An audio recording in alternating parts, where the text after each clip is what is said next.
मनोजवं मारुततुल्यवेगं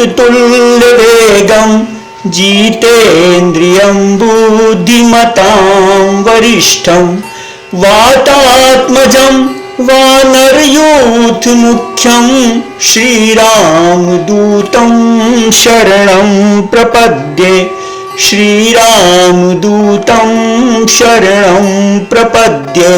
श्री सीताराम जी की कृपा एवं पूजनीय संतों एवं महात्माओं का आशीर्वाद तब से ही मिलना प्रारंभ हो गया था जब कक्षा 3 से रामायण पाठ प्रारंभ किया।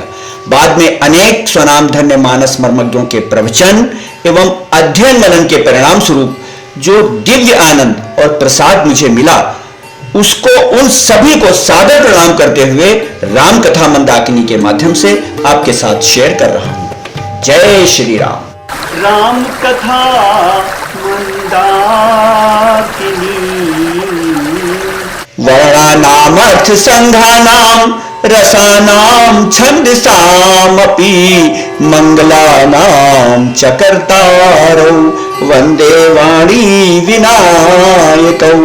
Who are the creators of the letters of the alphabet? Varnanam. The meanings conveyed by those letters. Arth Sanghanam. The emotions expressed in poetry. Rasanam. And the poetic rhythms. Chandasam. And who bestow all blessings and good fortune. Mangalanam Chakartaro. I bow to the same goddess Saraswati Vani ji and Lord Ganesha Vinayak जी। मैं अक्षरों के, छंदों के, अर्थ समूहों के, रसों के और मंगलों के भी करने वाले श्री सरस्वती जी और श्री गणेश जी की वंदना करता हूँ।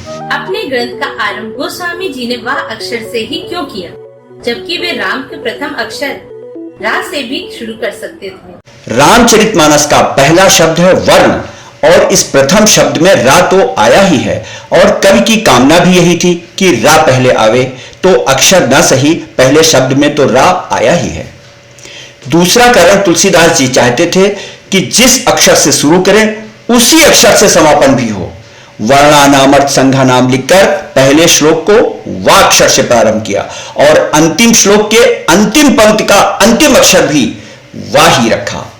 श्रीमद् रामचरितमानसमिदं भक्त्यावगाहन्ति ये ते संसार पतंग घोर किरणैर दह्यन्ति नो मानवाः। इस विलक्षण शैली का प्रयोग समूचे रामचरितमानस में है। किसी भी पात्र का प्रवेश जिस शब्द से कराया है उसी शब्द से उसकी विदाई भी दी गई है। एक उदाहरण देता हूं, बाकी यथास्थान पर बताऊंगा। गोस्वामी जी जब रामचरितमानस में प्रथम बार विश्वामित्र जी का इंट्रोडक्शन कराते हैं, यानी पहली बार जब उनका नाम आता है, उनकी कथा आती है, तो देखिए किस शब्द से शुरुआत करते हैं। गाधित में मन चिंता व्यापी हर बिनु मरहि ना निश्चर पापी। यहां विश्वामित्र जी को गाधितने कहकर प्रवेश कराया गया। अब बालकांड के अंत में इनकी विदाई वाला सीन भी देखिए। राम रूप भूपति भगति ब्याहु छाहु आनंदु जात सराहत मन ही मन मुदित गाधी कुल चंदू मुदित गाधी कुल चंदू। शुरुआत गाधी तनय मन चिंता व्यापी से और अंत गाधी कुल चंद से। पूरे रामचरितमानस भर में यह मैजिक है। यथास्थान बताता रहूंगा। फिर से मंगलाचरण के वाक्षर पर आते हैं। वाक्षर से शुरू करने का तीसरा कारण, पहले श्लोक में वाणी और विनायक की वंदना करनी है, तो अगर इन्हीं के प्रथम अक्षर वा से शुरुआत कर दिया जाए तो कितना अच्छा है। और गोस्वामी जी ने यही किया भी। इससे एक तो पूरे ग्रंथ भर में इनकी कृपा बनी रहेगी, दूसरे यह बीज युक्त मंत्र का प्रभाव पैदा कर देगा। बीज युक्त मंत्र का अर्थ होता है कि जिसका वर्णन करना हो उसी के अक्षर से शुरू कर दो। चौथा कारण, छंद शास्त्रानुसार वा अमृत बीज है। इसका संपुट देकर सूचित किया है कि इस ग्रंथ के अध्ययन और श्रवण करने से अमर पद रूपिणी श्री राम भक्ति प्राप्त होती है। पांचवा कारण, वाक्षर से प्रारंभ करके इस ग्रंथ का वैष्णवी ग्रंथ होना, ग्रंथकर्ता का वैष्णव और ब्राह्मण वर्ण होना जनाया। छठा कारण, व अक्षर से प्रारंभ करके अपने को वाल्मीकि जी का अवतार सूचित किया। सातवां कारण इस सोपान का नाम बालकांड है। इसमें मुख्य रूप से बाल चरित्र एवं वैवाहिक लीलाओं का वर्णन करना है, इसलिए कांड का आरंभ ही वाक्शर से कर दिया। मंगलाचरण के प्रथम श्लोक के लिए गोस्वामी जी ने अनुष्टुप छंद को ही क्यों चुना? अनुष्टुप छंद से मंगलाचरण प्रारंभ करने के अनेकों भाव कहे गए हैं। पहला है, प्रथम यही छंद रचा गया। वाल्मीकि जी आदि कवि हुए, उनके मुखार बिंद से भी यही छंद सबसे पहले निकला था।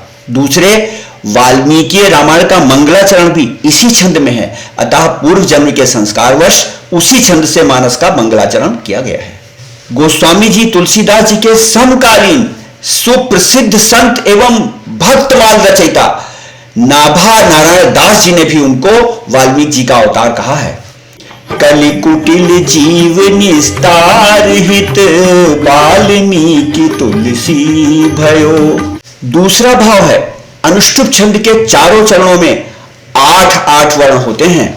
जिस प्रकार अनुष्टुप छंद के चारों चरण सम हैं, इसी प्रकार श्री रघुनाथ जी भी सम हैं। तीसरा भाव है, अनुष्टुप छंद में 32 वर्ण होते हैं, 32, और रघुनाथ जी भी 32 लक्षणों से युक्त हैं, क्योंकि श्री सीता जी और श्री राम जी दोनों 16-16 कला के पूर्ण अवतार हैं। इन सब कारणों से अनुष्टुप छंद में मंगलाचरण किया गया। गोस्वामी जी ने मंगलाचरण के प्रारंभ में किस गण का प्रयोग किया है और क्यों? किसी काव्य के प्रारंभ में जो गण होता है, उसी के अनुसार प्रायः काव्य का फल होता है। लघु और गुरु के भेद से गणों के कुल 8 भेद होते हैं।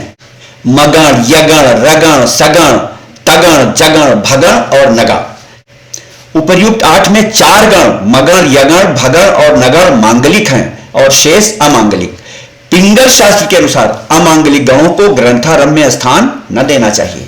गोस्वामी जी ने समस्त सोपानों के मंगलाचरण में मगण का ही प्रयोग किया है, जिसके प्रारंभ के तीनों अक्षर गुरु होते हैं। आइए सातों कांडों की पहली पंक्तियां देख लेते हैं। बाल कांड में वर्णा नाम, अर्थ संघा नाम, रसा नाम, छंद सामपि। वर्णा नाम प्रारंभ के तीनों गुरु। अयोध्या कांड में यस्यांके च विभाति भूधर सुता देवापगा मस्तके, यस्यांके तीनों गुरु। अरण्य कांड में मूलम धर्म तरोर विवेक जलधे पूर्णेन्दु मानंददम, मूलम धर्म शुरू के तीनों गुरु। किष्किंधा कांड में कुंदेंदी व सुंदरावती बलो विज्ञान धामा उभो, कुंदेंदी तीनों गुरु। सुंदर कांड में शांतम शाश्वत मंडघम निर्वाण शांत प्रदम शांतम शाह तीनों गुरु। लंका कांड में रामम कांवारी सेव्यम भवभय हरणम कालमत्ते भसिंगम, रामम का तीनों गुरु। और उत्तर कांड में केकी कंठा भनीलम सुरवर विलसद विप्रपादाब्द चिन्हम, केकी कंठा शुरू के तीनों गुरु। तुलसीदास जी ने अपने ग्रंथ में छोटी से छोटी चीज का ध्यान रखा है। संभवतः यही कारण है कि श्री रामचरितमानस को जन जन ने अपनाया और वह सभी प्रकार के मंगलों का प्रदाता बन गया। अब एक और प्रश्न उठता है कि मगध गण से ही ग्रंथ का प्रारंभ क्यों किया, जबकि नगण, भगण और यगण भी तो शुभ गण हैं। मैं पहले ही बता चुका हूं कि 4 शुभ गण होते हैं और 4 अशुभ गण। तो इसका उत्तर यूं दिया जाता है कि मगध की देवता पृथ्वी है और पृथ्वी की पुत्री श्री जानकी जी हैं। स्त्री जाति को मातृ संबंध विशेष प्रिय होता है। श्री सीता जी इस संबंध से प्रसन्न होकर अधिक कृपा प्रदान करेगी, तब मेरा मनोरथ अवश्य पूर्ण होगा, और वही हुआ भी। वर्णा नाम, अर्थ संज्ञा नाम प्रारंभ में लिखकर गोस्वामी जी क्या कहना चाहते हैं? इस श्लोक में वर्णा नाम से छंद साम तक 4 स्वतंत्र विषय देखने में आते हैं। वर्ण, अर्थ, रस और छंद।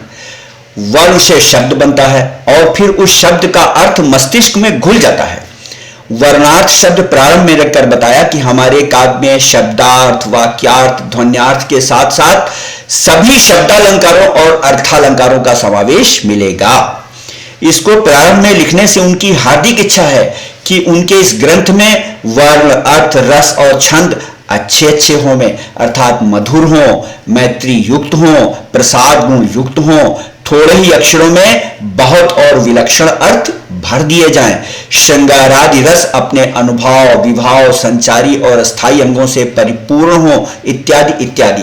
वर्णा नाम, अर्थ संज्ञा नाम को प्रारंभ में रखने का यही भाव है। पहले श्लोक में ही रस शब्द के प्रयोग से ग्रंथकार क्या बताना चाह रहा है? देखो, काव्य में रस के 9 भेद हैं। श्रृंगार रस, हास्य रस, करुण रस, रौद्र रस, वीर रस, भयानक रस, विभत्स रस, अद्भुत रस और शांत रस। कवि ने मंगलाचरण में ही रस शब्द लिखकर यह इंगित किया है कि हमारे काव्य में समस्त काव्य रस एवं समस्त भक्ति रसों का यथास्थान सम्यक प्रयोग मिलेगा। कोई कोई भक्ति रस के साथ साथ वात्सल्य रस, सख्य रस और दास्य रस, इन तीनों को मिलाकर के 12 रस कहते हैं। रस और छंदों के उदाहरण मैं उनके स्थानों पर दूंगा, जिससे वह ज्यादा अच्छा लगेगा और आपको रामकथा मंदाकिनी का पूरा रस मिलेगा। यहाँ मंगला नामचा कर्तारो में कौन सी विशेष कामना की गई है? ध्यान दीजिए, वर्णा नाम आदि का कर्ता कहकर फिर गोस्वामी जी ने मंगला नाम चकर्तारो कहा है। इसके माध्यम से वे कामना कर रहे हैं कि ग्रंथ निर्विघ्न समाप्त हो तथा स्वयं ग्रंथकर्ता को, इस ग्रंथ के कहने सुनने वाले वक्ताओं को और श्रोताओं तथा पठन पाठन करने वालों को मंगलकारी हो, अर्थात यह ग्रंथ सबके लिए मंगल प्रदायक हो। जगह जगह उन्होंने यही भावना प्रकट की है। बालकांड के अंत में उपबीत ब्याह उछाह मंगल सुनि जैसा डरी गावहीं, बैदेहि राम प्रसाद तेजन सर्वदा सुख पावहीं। वाणी विनायक का क्या रहस्य है? वाणी यानी सरस्वती जी का मुख्य कार्य वर्णादि का देना है और विनायक यानी श्री गणेश जी का मुख्य कार्य मंगल देना है। वर्ण एवं शब्दों का चयन कराने वाली एवं छंदादि की देने वाली श्री सरस्वती जी हैं और मंगल के दाता गणेश जी हैं। विनय पत्रिका में भी गोस्वामी जी ने यही कहा है, मोदक प्रिय मुद मंगल दाता, विद्यावारिधि बुद्धि विधाता, शंकर सुवन भवानी नंदन, गाइए गणपति जगवंदन, गाइए गणपति जगवंदन। गोस्वामी जी का अभीष्ट कार्य है रामचरित्र का बनाना, अतः प्रथम वाणी या सरस्वती की वंदना की, क्योंकि सरस्वती जी श्री रामचरित्र की दात्री हैं। तत्पश्चात उसके विघ्न निवारणार्थ विनायक या गणेश जी की वंदना की। वाणी को विनायक से पहले क्यों रखा गया है? पहला कारण, वाणी और भक्ति नारी वर्ग और विनायक और ज्ञान पुरुष वर्ग हैं। वाणी को प्रथम रखकर दर्शाया है कि इस ग्रंथ में भक्ति की प्रधानता रहेगी। दूसरा कारण, प्रथम वाणी की वंदना करके उनसे गणेश जी की वंदना के हेतु वाचा शक्ति प्राप्त की। और तीसरा कारण, आदि कवि वाल्मीकि जी लिखते हैं कि काव्यम रामायणम कृष्णम सीतायाश्चरितम महत्, अर्थात रामायण में श्री सीता जी का महान चरित्र है। गोस्वामी जी ने भी उसी परिपाटी का पालन किया है। वह लिखते हैं, सती शिरोमणि सिय गुण गाथा, सोई गुण अमल अनुपम पाथा, सती शिरोमणि सिय गुण गाथा, सोई गुण अमल अनुपम पाथा। इसी से उन्होंने सर्वत्र श्री सीता जी की वंदना राम जी से पहले की है। चौथा कारण, सरस्वती जी विशेष रूप से सीता जी की सेवा करती हैं। बालकांड में विवाह के पश्चात कोहबर में सखी बनकर गौरी जी और सरस्वती जी सीता जी को लाहकौर की प्रथा सिखा रही हैं। विवाह के समय होने वाली यह रस्म आप भी देखिए। कोहबर ही आने कुंवर कुंवरी सुवासिनी सुख पाई के, अति प्रीति लौकिक रीति लागी, करन मंगल गाई के, लहकौरी गौरी सिखाव रामहि, सिय संसारद कहे, रनिवास हास बिलास रस बस, जन्म को फल सब लहै। निष्कर्ष यह कि रामचरितमानस में श्री जी यानी सीता जी का चरित्र प्रधान है और वाणी जी प्रधान रूप से श्री जी की सेविका हैं। इसी से प्रथम वाणी की वंदना की। गोस्वामी जी की शैली है कि वे पहले सेवकों की वंदना करते हैं। देख लीजिए, पूरा मंगलाचरण यही कह रहा है। वाणी विनायक को एक साथ रखने का क्या कारण हो सकता है? पहला कारण, दोनों श्री रामोपासक हैं। देखो, गणेश जी के लिए गोस्वामी जी ने कहा है, महिमा जासु जान गन राऊ, प्रथम पूजियत नाम प्रभाऊ। और वाणी जी या सरस्वती जी के लिए वे कहते हैं कि वे सीता जी का रूप देखकर बहुत अनुरागिनी हो गईं। देत न बनई निपट लघु लागी, एक टक रही रूप अनुरागी। अनुरागी का अनुराग अपने ही इष्ट में होता है, इसी से तो सरस्वती मनोहर जोड़ी को एक टक देखती ही रह गई। और जब कोई कवि रामचरित कहलाने के लिए स्मरण करता है तो वे ब्रह्म भवन छोड़ करके उसके पास चली जाती हैं। भगति है तू विधि भवन बिहाई, सुमिरत सारद आवत धाई। दूसरा कारण, जैसे रामचरित के भाषण में सरस्वती जी अद्वितीय हैं, वैसे ही लिखने में गणेश जी अद्वितीय हैं। जो सरस्वती जी के मुख से निकला उसे गणेश जी ने तुरंत लिख डाला। वाणी और विनायक को साथ रखने का यही विशिष्ट कारण है। गोस्वामी जी ने अपने इष्ट राम से पहले वाणी विनायक की स्तुति क्यों कर डाली? यह शंका ही गलत है। इसमें यह मान लिया गया है कि अनन्य उपासक अपने इष्ट देव के सिवा किसी और की वंदना कर ही नहीं सकता। यह भारी भूल है। दूसरे, काव्य रचना के लिए आदिकाल से ही कवि सरस्वती जी का सबसे पहले स्मरण करते आए हैं और विघ्न विनाशन के लिए श्री गणेशाय नमः सबसे पहले आता ही है। तो दोनों की ही आदिकाल से प्रारंभ में वंदना करने की रीति चली आ रही है। इसलिए गोस्वामी जी ने कुछ नया नहीं किया, बस दोनों की एक साथ वंदना कर डाली है। तीसरा कारण, गोस्वामी जी सारे संसार को ही राममय मानते हैं, तो पहले और दूसरे का भाव ही कहां रह जाता है।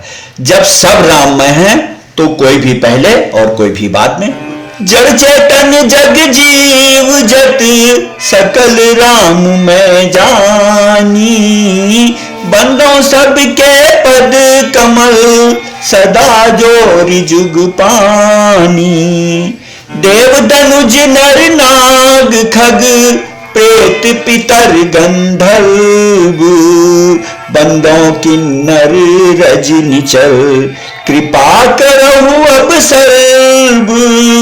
सिय राम मैं सब जग जानी, करो प्रणाम जोर जुग पानी। जानी कृपा कर किंकर मोहु, सब मिल करहु छाड़ छल छोहु। जान कृपा कर किंकर मोहु का मोहु शब्द भी यही कह रहा है कि आप सब श्री राम जी के किंकर हैं और मैं भी हूं। आप भी राम किंकर और मैं भी राम किंकर।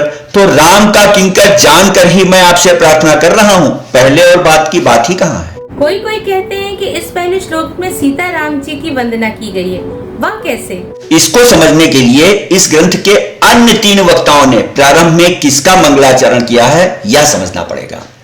तो उन तीनों ने प्रारंभ श्री राम की वंदना से ही किया है। सबसे पहले श्री याज्ञवल्क्य जी, प्रणवो सोई कृपाल रघुनाथा, बरनो बिसदता सुगुण गाथा। उसके पश्चात श्री शिव जी, बंदो बाल रूप सोई रामू, सब सिद्धि सुलभ जपत जिसु नामू। मंगल भवन अमंगल हारी, द्रवौ सो दशरथ अजिर बिहारी।